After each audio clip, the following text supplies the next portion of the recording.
Hello everyone, I'm Steve Savant, syndicated financial columnist and money color commentator. On today's show, planning for assisted living and elder care, part 5 of our series on building a firm financial foundation for retirement. The financial advisor, Sean Humeston. Sean, we're all gonna probably need it. I mean, 70% of seniors today are using some form of long-term care. Right. And remember, if we're gonna be living longer, longevity now is the #1 risk to retirement. That means we may put it off, but we're not going to probably get away from it. So some form. My goal, Steve Savant wants to be assisted home living. I don't ever want to go to a nursing home. I don't know if that'll happen or not, but that's my wish. Now, when we're talking about it, I've noticed there's 3 things on the market, and then I want you to address it. One is the traditional long-term care contracts. They're not cheap. They're hard to get. You got to be healthy to get them. If you can get them, I did when my wife and I were both healthy. We have full-blown long-term care contracts. But we have a lot of people that say, you know, Steve, if I don't use this, if I don't use all my long-term care, though, it's like throwing money away. I don't get anything out of it. Yeah. So enter the idea of hybrid products. Long-term care with annuities, and we talked about this a couple segments back, and long-term care with life insurance. Now, I believe we need this. We need long-term care something. So if you can't get a full-blown plan like the one my wife and I have, which is, again, there's hardly any carriers out there that do this anymore, I think you need to look at long-term care with a hybrid annuity or a hybrid life. Now, I know there's not a right or wrong or a better or worse on this, so let's walk through the annuity first. What do you get with an annuity with a long-term care rider on it?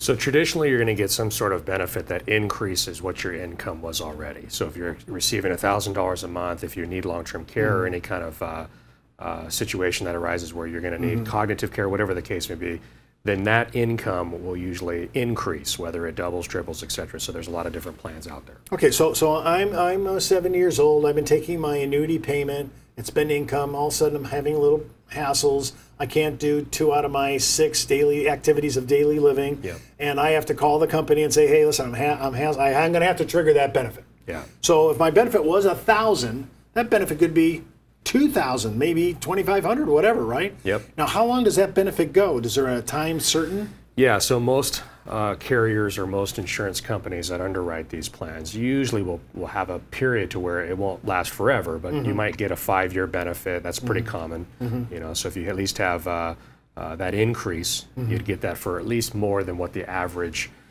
life in a facility or care at home would be. Yeah, I would say if you're in the home of your dreams and you're not going to be moving, you need to think about retrofitting your home for geriatric living and do it now while everything's good and you have a little bit of money. But I do like the ability of still getting my $1,000, and now I'm getting an extra amount of money, and I might have to have visiting angels come to my house, take care of me once or twice a week, things that I cannot do myself, or help me with. Think about this. How are you going to do this? My client says to me the other day, "I'm just going to take care of my husband." That's what she said. I said, "Show me just for a second. Pick him up off that chair and move him 3 feet over to the couch." Could she do it? No. No. If you can't do it now, how are you going to do it at 75, 80? Right. So long-term care, at the minimum, at assisted home living, I think you're going to need it. Now, when I'm using annuities, do you have 3 or 4 annuities in your head that you use? Because not only is the benefit good, but I'm still getting a rate of return on the annuity. Of course. Okay, so talk to me about that. I'm still getting income. It's guaranteed for life.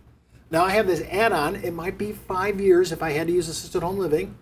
Generally, that happens towards the end of life, not in the middle of generally speaking.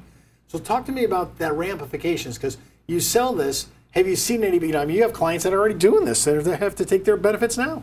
Yeah.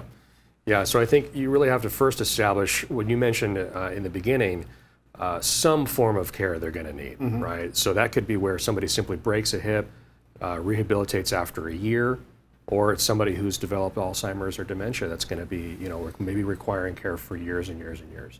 So generally there are going to be some cutoff times with these benefits, but at least it covers the average. What do they say, about 2.4 years in a facility is the average life expectancy? Yeah, I mean, you're thinking about, and especially mother is the person that's really going to need this more than, if you're going to join annuity, I would say you need to look at this, because usually the morbidity tables on males are pretty quick. Hey, when dad finally starts going down, he goes down, right? He's very fast. I don't mean to minimize it. I'm just saying it's just statistically. But mom stays on a long time. I mean, there's a lot of evidence for human longevity on the basis of female survivorship. Women are fighters. I know. Yeah. Think about this thought. We had a contract out called Second to Die. It pays on the second death. It's been around since 1990. We had less than 500 death claims, all in American carriers for the whole 20th century. Guys died on time. Mother didn't. So it's really important to think about this in a tandem thought. You know, you make your Social Security decisions based on you and your wife. You're making this decision on putting long-term care benefits on your annuity for you and your wife. Jointly held contracts at this age and this stage of our life, this should be on there. Right. Now, you also use this. I notice you have life insurance with this. Yeah. So you could do life insurance and talk about that. So we call it asset-based planning, which I think is really the revolutionary step to what you mentioned earlier as the traditional type of insurance where you pay and you pay and you pay, and you may not ever use the plan.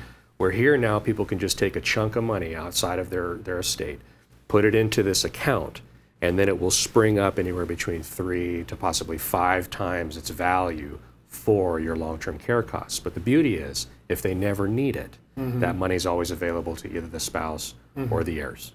So it's kind of like you're almost getting it for free by simply earmarking that chunk of money for the what if. Now, is it better then to, if I'm a person that sees and hears the value of what you're saying and buys into it, is it better to get the life with the long-term care, or is it better to get the annuity with the long-term care? Traditionally, you're going to see a better value with the life insurance type of program, Why is the that? asset-based Why is program. that, Sean? I think it just has to do with the mortality and the average life expectancy of an individual that's going to need it. I think the insurance companies have priced it out to the point where it makes total sense for them and for the consumer. So you got to really kind of weigh it out. Now there's still underwriting. You know, life insurance. Last time I heard, you got to underwrite. You got to look at your life. You're going to have to maybe take an exam for some of this, right? Not necessarily. Oh, a lot not of the necessarily. companies now simply will just do a 1 hour or 45-minute phone interview. I mean, they're going to ask you every question under the sun, but the way that they actually qualify these individuals is very simple, right? They test cognitiveness mostly, right? But they're not going to have you have to get your blood work done, and they're going to pull your physician statements from your doctor. That's the older style. This is kind of the newer version now. So it's actually a little bit more liberal. Wow, I'm glad to hear that, because I think there's a lot of people that need that kind of benevolent underwriting just to get the product line. Okay, so when you're looking at this, I call in and I notice that you could buy these life insurance contracts even with more than just a long-term care benefit. You could actually be buying it for, if you had imminent death, you had a disease, you were given 24 months, 18 months to live, they'd actually take an advance on the life insurance death benefit. Right. Do you know things about that? Have you done that before? Yeah.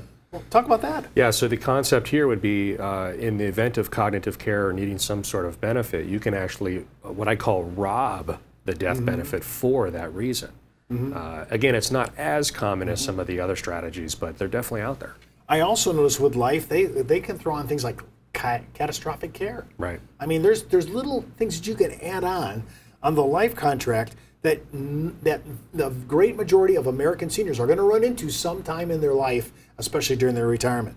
Now, are these expensive policies? Am I going to pay a lot? I mean, I know the regular standalone long-term care, they're pretty expensive anyways. Right. But is this any cheaper than traditional contracts? So if you compare the annuity, naturally with that annuity benefit, you're going to pay some sort of rider fee for that cost or for that benefit, right? There's going to be a cost there.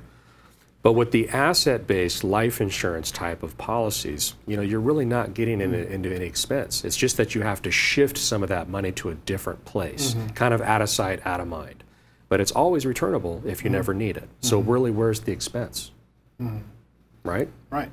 So most people, when you share with them, do they find this as a good secondary position because they can't pass the physical? The regular traditional long-term care is just too expensive. Exactly. Yeah, it's an alternative that kind of gets missed. Most people just sort of dance over it. If they've been denied for traditional long-term care, they think they're going to get denied for these plans, and that's not necessarily the case. And I would also argue too that a lot of our clients will do a mixture of both the annuity-based plan and the asset-based life plans, and do a combination of the two. Because why not? Right? Yeah, I mean, if the More underwriting coverage. allows it, why not? Yeah. Listen, I want to thank Sean for sharing this series on building a firm financial foundation for retirement. And keep in mind, before moving forward with any of the ideas you hear on our show, always check with your tax consultant, legal counsel, or financial advisor. You've been watching Steve Savant's Money, the name of the game.